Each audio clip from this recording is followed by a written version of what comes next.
Sir, सनातन धर्म पे लगातार हमले हो रहे हैं। अब बयान आया है तमिलनाडु के उच्च शिक्षा मंत्री का। वो कह रहे हैं कि इंडिया गठबंधन जो बना है उसका गठन हुआ ही है कि ताकि सनातन धर्म का विरोध किया जाए। हम लोग का मकसद ही है कि इसके खिलाफ में बोले। भाई बिल्कुल, ये सनातन के विरोध की ही सोच है और इस बात को हम बहुत पहले ही इस बात को हम स्पष्ट कर चुके हैं कि भाई ये गठबंधन बना ही सिर्फ और सिर्फ एंटी सनातन की सोच को साधने के लिए, क्योंकि इनके पास कोई विकास का एजेंडा नहीं है, क्योंकि इनके पास कोई विकास की रणनीति नहीं है। आज की तारीख में जहां एक तरफ हमारे प्रधानमंत्री चांद पे जाने की, सूर्य पे जाने की बात करते हैं, विकास की बात करते हैं, G20 जैसा इतना सफल आयोजन करते हैं, तो वहीं दूसरी तरफ विपक्ष के पास सिर्फ हमारे प्रधानमंत्री का विरोध करने के अलावा और कोई सोच ही नहीं है।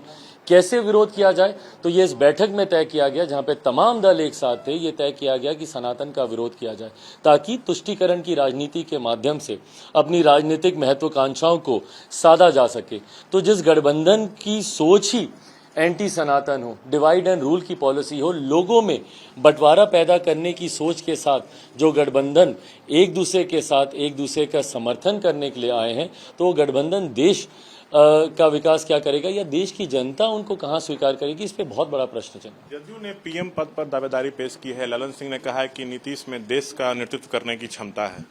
भाई, जिनमें बिहार का नेतृत्व करने की क्षमता नहीं है वो देश का नेतृत्व कैसे करेंगे। बिहार की बदहाल परिस्थिति आप देख रहे हैं, यहाँ की इंफ्रास्ट्रक्चर के हालात देखिए, बच्चों को दूसरे प्रदेशों जाना पड़ता है शिक्षा रोजगार के लिए।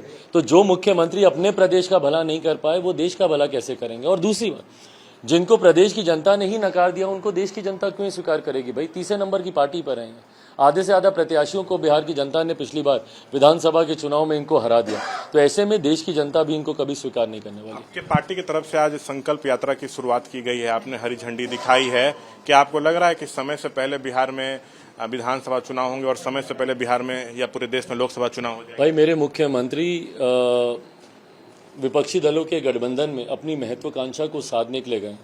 जिस दिन उनको लगेगा कि उनकी महत्वाकांक्षाओं को सम्मान नहीं दिया जा रहा या उनको कोई महत्वपूर्ण जिम्मेदारी नहीं दी जा रही, वो उस गठबंधन से असहज होंगे और उस गठबंधन से निकलने का रास्ता ढूंढेंगे। परिणाम स्वरूप बिहार मध्यवर्ती चुनाव की ओर अग्रसर होगा। मैं मानता हूं लोकसभा के साथ साथ संभवतः बिहार में मध्यवर्ती चुनाव होगा। G20 डिनर में पीएम मोदी से मिले थे नीतीश कुमार। पीएम मोदी ने उनकी मुलाकात अमेरिकी राष्ट्रपति से कराई।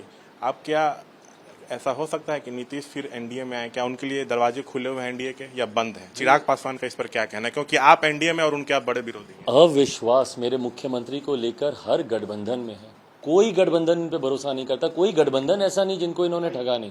महागठबंधन को धोखा देके जा चुके हैं, एनडीए को धोखा देके जा चुके हैं।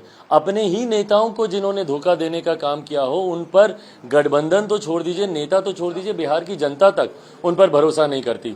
ऐसे में ये पाला बदलेंगे नहीं बदलेंगे, किस गठबंधन में आते नहीं आते, पर इतना जरूर है जिस भी गठबंधन में मुख्यमंत्री नीतीश कुमार जी जाएंगे उस गठबंधन को नुकसान जरूर होगा।